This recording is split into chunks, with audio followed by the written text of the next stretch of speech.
from the University of Houston, Introduction to Personal Finance. All the students at the Bauer College of Business who are enrolled are about to be let in. So getting things rolling. Welcome if you're joining us on Facebook or YouTube. We're about to open the Zoom meeting officially. And if you have a link to that meeting, then you're going to be admitted here in just a minute. First, I have to get to my...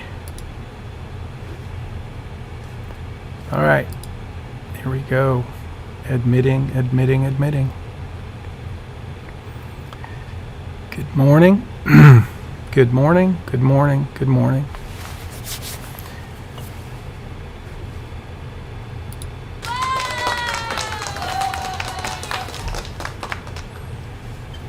Welcome, everyone. Hope you had a great weekend. I did.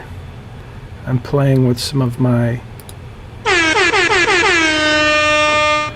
That's to get your attention, and it's just for fun. Let's see. That one's kind of lame. How's everybody doing? Welcome. If you will do as we always do, chat in that you're here and what time you got here. And if someone would let me know you can hear me and see me, no one has their cameras on at the moment. At least, let's see, I'm gonna scroll through it and everybody's muted. So chat in, let me know you're here, let me know you can hear. Yes, I can see you, thank you, Mary Carmen. And looks like you can... Let me get some of my... If you could see my screen, you'd say I got all kinds of things going on. So you can hear me too? Anyone can hear me? Can see me? I can... Mary Carmen, can you hear me as well? Hopefully. Yes, thank you. Okay, I will continue to speak into my plastic camera as if there are actually real human beings out there observing. So it's good to be back in front of my plastic camera. I hope it's good for you to be sitting in front of your screen. I'll be so glad when we get to back to normal. Okay, let's see. I am going to give everybody a minute to be here. We'll give them till 5 minutes after. I'll give you a little preview of what we're going to cover quickly. Actually, if you go into this week's money study group, you'll notice that inside of the course, in week number 3, if you go to week number 3,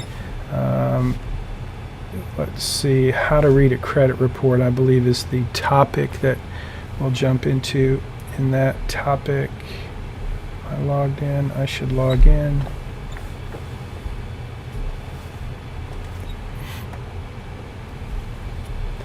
So when you log in, you'll be able to see the content. And one of the pieces of content that I just wanted to highlight is how to read a credit report.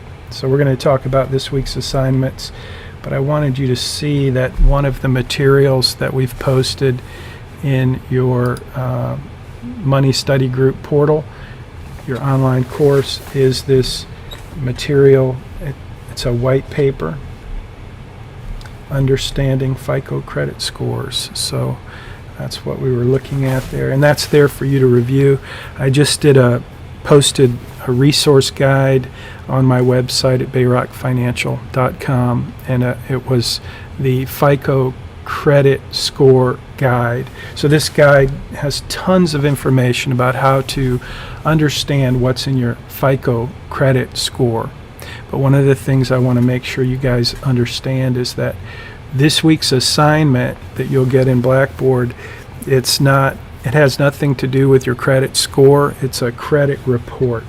So you can get a credit report every year free from 3 different credit bureaus.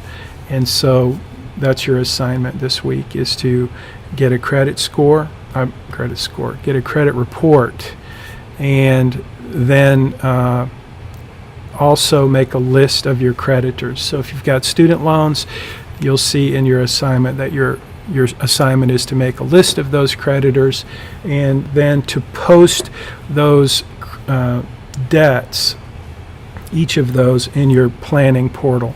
So you'll see how that all works, and I'll do a quick little assignment review to show you how to do that. But it's really pretty simple. This probably is the easiest assignment you'll have all semester, but there are a couple of things that can be a little bit confusing, so I want to talk about those for a minute.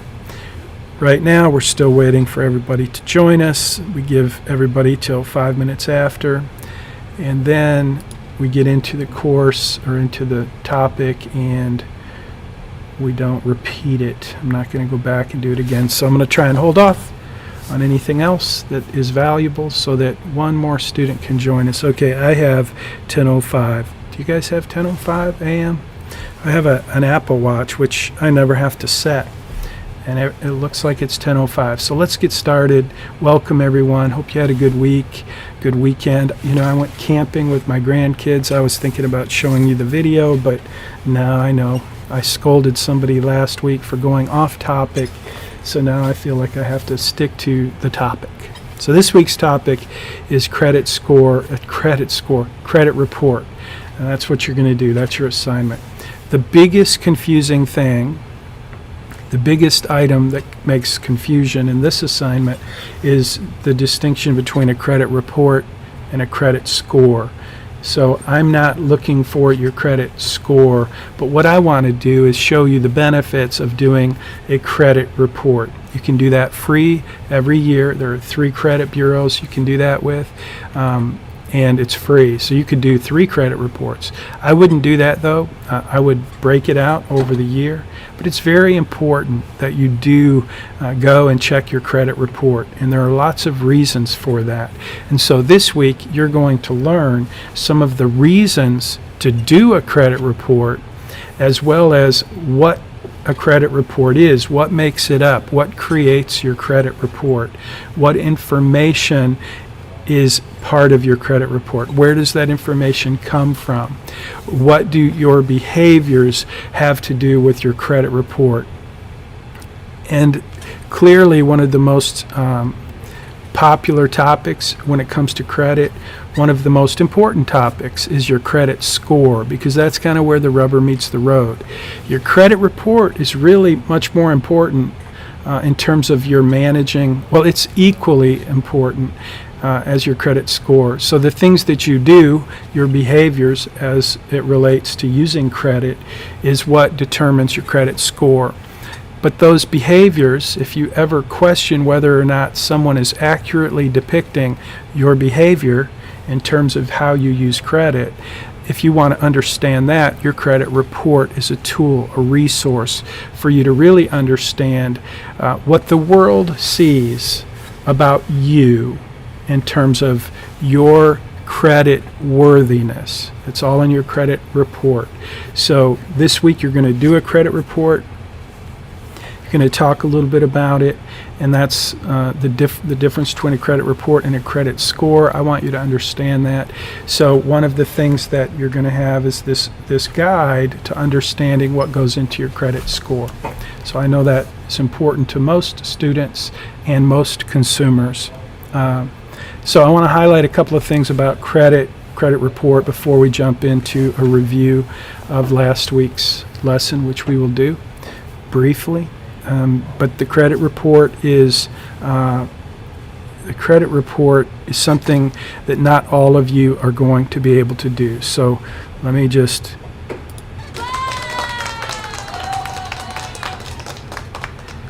so if you're applauding because you know you can't do a credit report, not to worry. You're going to have another section in the assignment that gets posted on Blackboard that is just for you. So if you don't have a Social Security number, if you have no credit, you know, you're going to say, I can't do a credit report, so I'm off the hook. Well, you are off the hook to do a credit report. If you can't do a credit report, then you have to do the second half of the assignment. If you can get a credit report, though, please don't be confused if you're watching this and only a few are watching right now. We only have 15 students here right now. So for you 15 who are listening and who are here out of 110 students, please share that on GroupMe so that the other students who are not here and don't take the time to watch this Zoom meeting understand that this week's assignment is to get a credit report. However, if you're a foreign student, you don't have a social security number, you don't have any credit, one of those two would prevent you probably from getting a credit report. In that case, there's a whole nother section in the Blackboard assignment that's just for you. It's just an alternative assignment for the students who can't actually get a credit report. So super easy assignment. It should only take you a few minutes. When you go to get your credit report, a few of you are going to find out that they're going to want to send it to you. For some reason, you're not going to qualify for that instant credit report, and they're going to want to mail it to you. That's no problem. You just tell me that in the comment section, and I'll give you no points right now until you get your credit report, and as soon as you get it, you'll just upload it or let me know you got it. Now let me talk about that for a minute, because a few of you may be concerned about sharing your credit report with me and posting it on Blackboard. I don't really care if you put it on Blackboard and share it with me or not. If you want me to look at it and give you some insights or whatever, it doesn't matter to me. I'm not going to use it. I'll look at it just to know that you did it. So alternatively, you can just tell me what you found on your credit report and spend as much detail, as much time and detail as you like to say, here's what I found, here's what surprised me, here was something that was interesting, here's what I learned. That's what I'm looking for. I couldn't care less about seeing your credit report. I just want to know that you saw your credit report, okay? So I wish we were here together and I could look in the eyeballs and see if you really got what I just said. Maybe someone could post a comment. In fact, don't post it here. Do me a favor, earn some extra participation points and summarize what I just said in GroupMe. If a couple of you will do that and just highlight and summarize what I just said, I'm going to repeat it real quick. When you do this assignment, some of you will not be able to do a credit report. So the second half of the Blackboard assignment is for those students who don't have a social security number or don't have any credit. They should do the second half and not the first half. The majority of you are going to do the free credit report. It's quick, it's easy, you'll learn a lot, it's very important. So that's what I'm looking for. What did you learn? What's on your report? You know, what was interesting? Any surprises? Those are the kind of things. You'll see that in the instructions, but I'm just highlighting that now. Again, I don't care to see your credit report. I'm happy to let you attach it, and I'll look at it if you want me to look at it, but mainly I just want to know you did it. So hopefully that makes sense. I don't see anybody commenting here, but I'm going to cross my fingers and hope to see a clear summary of that in GroupMe. And there'll also be an assignment review at some point, but I'm really trying to replace the weekly assignment review with just good instructions in Blackboard and a good explanation here on the Zoom meeting, because none of us need more content if we can consolidate and be more clear. So that's what I'm trying to do.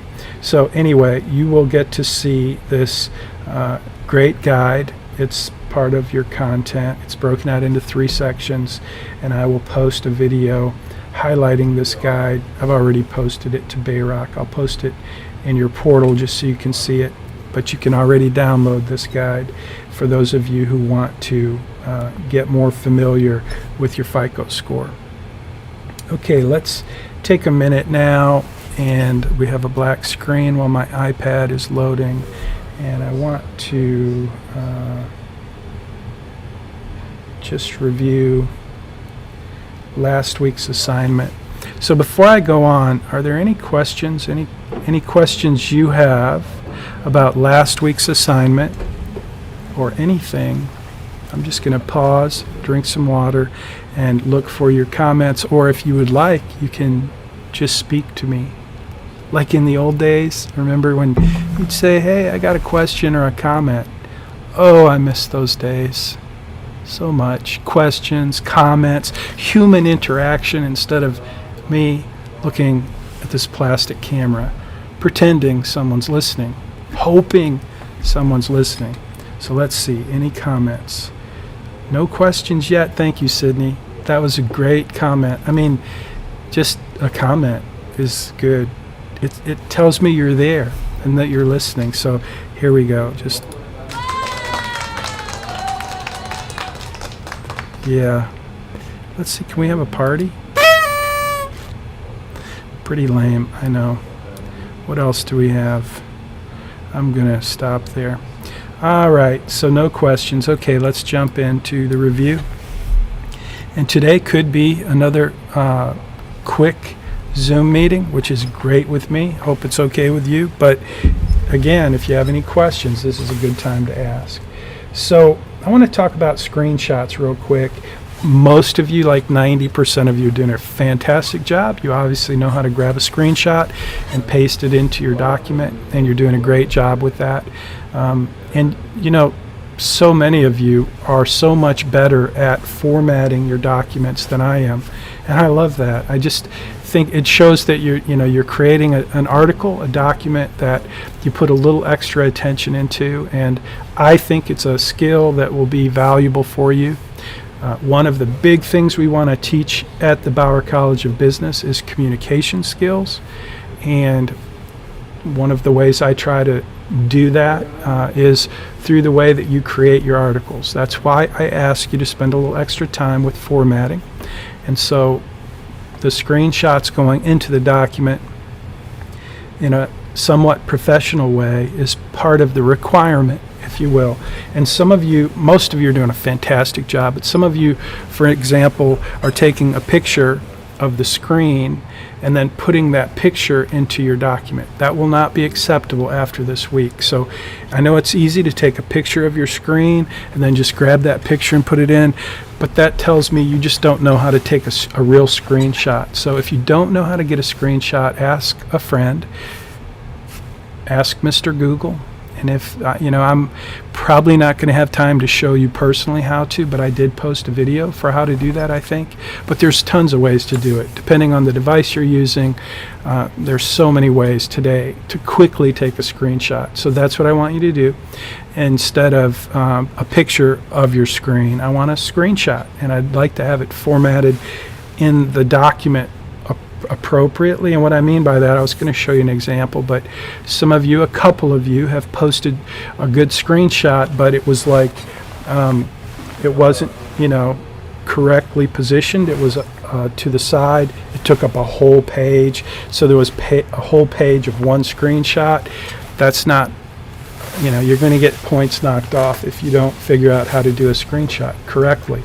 Now, I didn't deduct any points up to this point, but I'm making an announcement today. It is February 2nd, 2021, and it is 10:18 a.m., and I'm announcing that screenshots are part of the article requirement, and they need to be actual screenshots, not pictures of the screen, and they also need to be somewhat proportional to the page. So learn how to do that, please. Let's see. So, this week 2, the assignment expenses, the screenshot was great. The goals screenshot, most of you did a great job. Those of you who missed that, you got a little note from me asking you to resubmit it. You had until 10 a.m. today to resubmit it. So let me just highlight again on these assignments. If you turn them in early, you're getting extra points. How many of you got extra points? Do you want us to crop our screenshots? Destiny, that's a good question. I generally crop my screenshots just because I want the picture that I'm putting in the document to be what I want the viewer to see. So that's up to you. I'm not going to mark points off if you don't crop it, but I would hope that for your own skill improvement, you would practice, grabbing screenshots and making them look good. And you don't have to do that, but you have to have a screenshot. It has to be an actual screenshot. And so cropping is optional, but some of you go to such lengths to make this beautiful article, and I really appreciate that. And others of you just do like I did when I was in college, and you just throw it together, and whatever it is, it is. And so I'm just pushing back a little bit and saying that those of you who are a little lazy, like I was, and I still am, spend a few minutes, and the formatting and the screenshots are all part of that presentation. So thank you for that question. Good to see you, Brian. Hey, Brian, by the way, did you get everything worked out? I think you did. I checked it. It looks like you're in. Everything good? Let me know if not. All right. Okay, so where was I? Screenshots. So, yeah, and another thing, if you didn't, the quizzes are going to be a regular part. Screenshot of the quiz. I got a variation of screenshots for quizzes, and I didn't mark down on any of them. Basically, though, I'm looking for just your score after you take the screenshot. After you take your screenshot of your quiz, or after you take the quiz, you take a screenshot. But what I'm really looking for is, what did you score on the quiz? I'm not looking for all of the questions, although I'm not going to mark you down for that. I just want you to know what I'm looking for is, the what did you score on the quiz? So if you'll give me that, that'd be great. What else? So let me talk a little bit. You guys did a great job adding your detailed budget items, your expenses. So that's not really a budget. That's a list of expenses. So one of the things I wanted to we're going to talk about the budget and the expenses multiple times throughout the semester. You did a great job. The first try was just to see what you did, but I'd like you to go back and spend a couple minutes. You don't have to spend 15 minutes or an hour, but let's say you spent 6 to 7 to 10 minutes just thinking about those different expense categories. And what I want you to start to do is I want you to start to think about what will your expenses be when you get out of college. So some of you are graduating this year.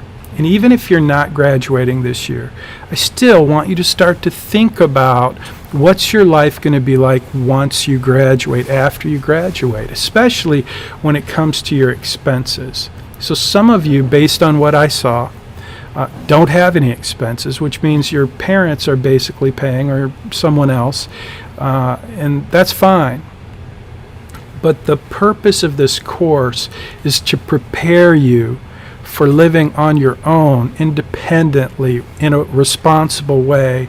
And that really is important when it comes to managing expenses and budgets. Expenses are what you actually incur, but for this semester and for this work that we're doing on your financial plan, what I want you to do is start to think about what are your expenses going to be after you graduate. So for some of you, that's going to mean a good deal of research. Like, some of you don't know how much you would pay if you were paying rent to live with your folks. Think about that for a minute. If you live with your folks and you don't have any expense, what would you pay if you rented a room at my house in my neighborhood, or your neighbor's house, or your uncle's house, or whatever? Just because you're living with your parents and you're not paying rent, doesn't mean you should be ignorant about how much that rent would be worth. What's the value of that? The same is true about internet and utilities and insurance, things that you may not be paying right now. Your mobile or your phone bill. I get that many of you are living under the resource umbrella of your parents or someone who is supporting you right now. But the purpose here of this course, and really this part of the assignment, is for you to get a better handle on what will your expenses be once you're out there living on your own. So I want you to go back to that section and just play with it a little bit, and you'll do that a couple of times throughout the semester. So I'm not looking for perfection, but I am looking for you to see and understand your expense categories in real life. not necessarily what they are right now, but I want you to create a financial plan for when you graduate. So we're going to be adding some things to your financial plan moving forward that are going to basically require you to think about what your life is going to be like after you graduate. Okay, so I don't want to overwhelm you. I want it to be very simple. But let's start with your expenses. Just think about what would your expenses be if everything was the same right now and you were living wherever you'd be living after you graduate, but assume that you're going to be making some income and you're going to be paying some bills. So again, a new piece of the puzzle. When you graduate, let's assume you're going to have a job.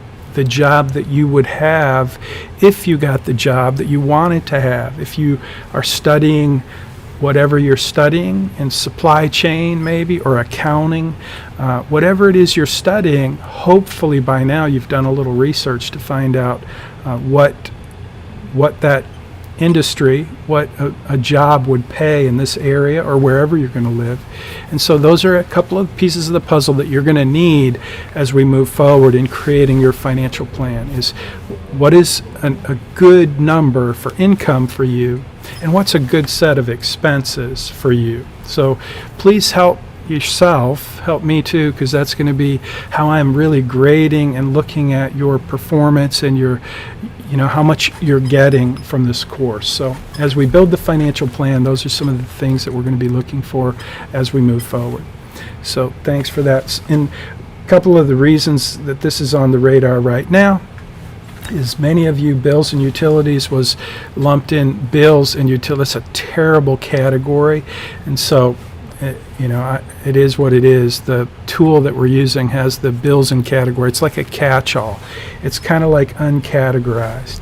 And if you have, let's say you make $100,000 a year and your budget says 60,000 of your bills are uncategorized, think about that. If you're an accounting student, you immediately know that is not accounting.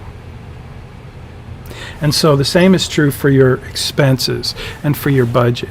If you have a category that's just too big and vague, it gives you no valuable data so that you can go and try to manage that and see what the value is from that component of your spending.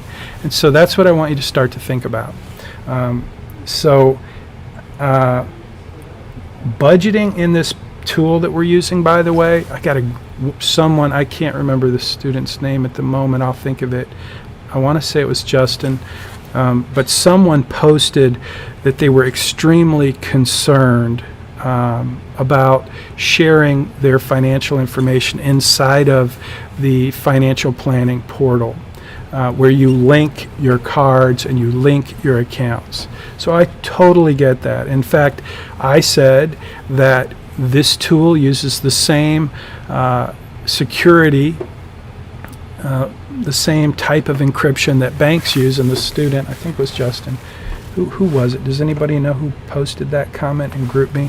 Anyway, very good, very reasonable. Concerned, extremely concerned about putting that information into the portal. I don't want you to do anything you're extremely concerned about, for sure. On the other hand, you're going to have to figure out a way to track your spending. And there's lots of ways to do that. We used to use, in fact, for 10 years, what we did in this course was I gave you the option to go and select an app. And you could pick any app you wanted. The number one most popular app ever. Anybody know what it was to track your spending? I know some of you are already using this particular resource. So go ahead for extra. I'll hit the applause button if anybody gets it right. So what app would you go select today if you had to start tracking your spending every day to the penny? What would you use to do that? Going once, going twice. I'm going to honk the horn. Are you there? Anybody home? Hello? Are we on Netflix? There's some great stuff on Netflix, but hello? No comments? Nobody? Okay. Not sure. Hey, I think you just earned extra points, Mary Carmen. Mint.com. Yes, it's the number one most popular tool to manage spending of any resource we've ever used. And so I love Mint. Mint is great. In fact, Mint is no different than the tool that we use at BayRock. It's called an aggregator. So the security level is the same in Mint as it is in at BayRock.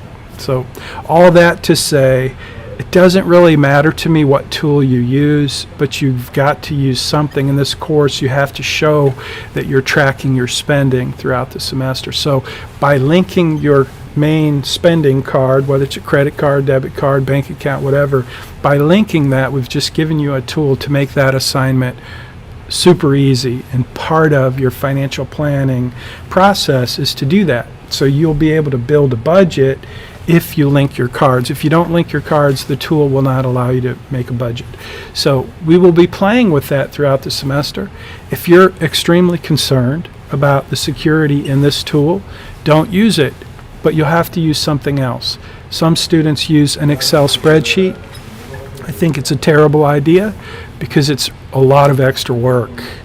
Some people use their bank app because if you spend money with your debit card, your bank is obviously keeping track of that. And so they usually have an app that will let you export your data, and that's perfect. It'll export your data with a chart, show the categories. A lot of students selected their bank as the app. That was always perfect. So again, this tool is just an alternative. It integrates into your financial plan. I hope you'll use it. It's a very expensive tool that we made available to you in this course. But if you're extremely concerned about security in this situation, then you're just going to have to find a different way to do it. And you're going to have to show me that you're keeping track of your spending to the penny. If you use Excel, that's a lot of extra work, but you're welcome to do the extra work. So that was that. Someone this week submitted a credit report with assignment week 2. So just wanted to highlight that. If you did that, make sure you submit it again this week. And again, I don't actually need to see the credit report. It is part of the assignment to create the report and upload it, but it's not. If you're concerned about that, then don't be concerned. Just tell me what's on the report. So that is it. That's all I really had to go over this week. I will be posting the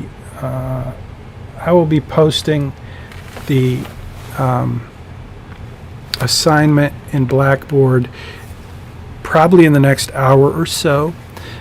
Many of you turned in your assignments after Friday at 3 p.m., but as I told you in the announcement I sent out, I played hooky Friday, took my grandkids camping. We had a great time in Kerrville, Texas. So for that reason, I was not able to grade everything as I was hoping to. So I ended up grading Sunday night, I think, and so a lot of you got the extra points because that's when I happened to be able to grade. So that could happen multiple times throughout the semester. So I just want to encourage everyone, those of you who are taking advantage of the early submission, way to go. I think that's an appropriate.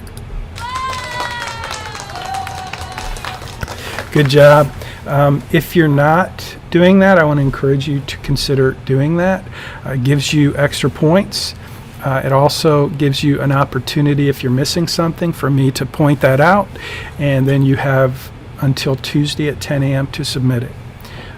If you turn in your assignment late, I encourage you, even though you'll actually get 1 point. Again, this is new. I'm going to start giving you 1 point if you turn in an assignment late. That's the most you can get, is 1 point. And the reason I'm going to give you 1 point, well, I'm not going to tell you why, but if you get 0, that means you turned in nothing, and so you get a 0. If you turn it in late, you'll get 1 point. So turn it in late, because otherwise When you get a 0, that's going to impact your class participation score. It's just how it works. If you're missing assignments and you're not keeping up, that tells me you're not keeping up and you're not participating. And so 200 points are for class participation, and you'll see those show up throughout the semester. But at the end of the semester, when I make the final class participation, the 200 point total, most of you will get that and you can count on it. But if you're missing assignments and you're not doing them, or you're doing them late, it's going to impact your class participation. It will impact it a lot less though if you do the assignment, even if you do it late. Now, if you wait until the last week and do them all, that's not going to give you any value. So keep up with your assignments, do them early, get extra points, stay ahead of the game. You need 950 points to get an A in this course, and there's plenty of opportunity to do that. So my hope is that as we get close to the end of the semester, you will have other courses you can focus on, and this course you won't need to be so concerned with because you will already have your A. 950 points is the A. So if you have any questions, shoot them into the chat now. Otherwise, I'm going to let you go, and I'm going to go post your assignment for this week along with a couple other resources. Like I said, I posted a resource this morning for the FICO credit score guide. So I'm going to share that with you in GroupMe. But everything you need will be in Blackboard and in Money Study Group. Oh, before I forget, let me just remind you guys that, see if I can get back. One of the things I asked you to do is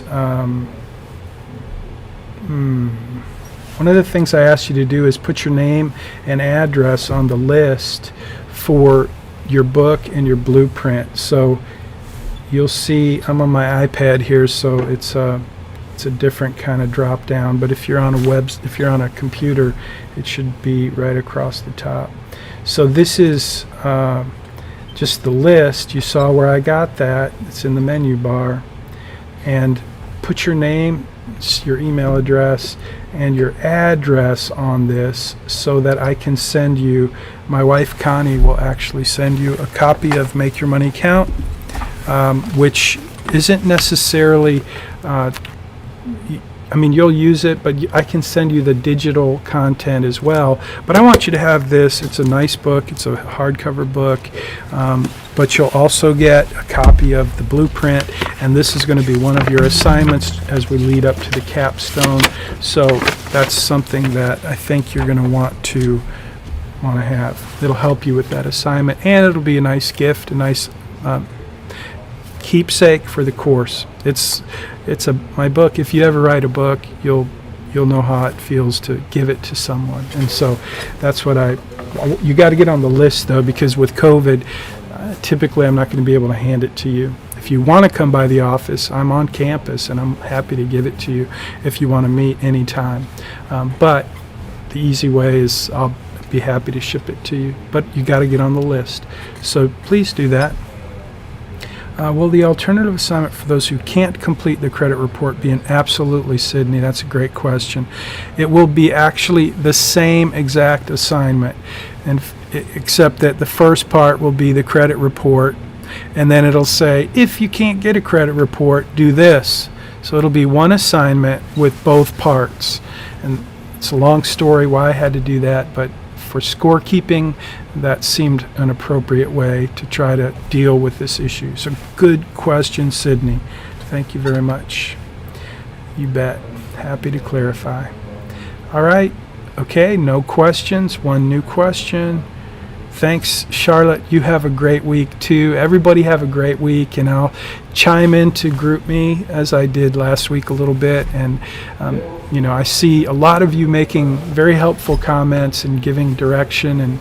And I believe that it's the students who are here on the Zoom meeting that are able to do that. So thank you for being here. I hope that this course is going great for you. This week I'm going to ask you to comment when you do your assignment in Money Study Group, you'll see a place to comment on the credit score. So do that. That's part of your class participation. Just lets me know that you're participating. Thanks and have a great weekend. Oh, just for confirmation, Lewis, hold on, I'll read this. Buying the book was a separate purchase. No. You don't have to buy it separately. It's part of the deal. So with Money Study Group, you get the book, the blueprint, you get the online training, Money Study Group. That's an online course. You get the planning portal from BayRock, which allows you to link your cards and accounts and build a financial plan. So you get a ton of resources in this course. And one of them is the book and the blueprint. You do not have to pay extra for that. Thank you for asking that. So just put your name on the list. You've already paid for the book. It's part of the package, and it's very discounted, but I want you to have the book. So thanks for asking that, Lewis. All right. You have a great day, too. I'm going to end there unless anybody has a question. Going once, going twice. Thank you. That was a joke. Okay, I'm going to end. Let me go over here and hit finish.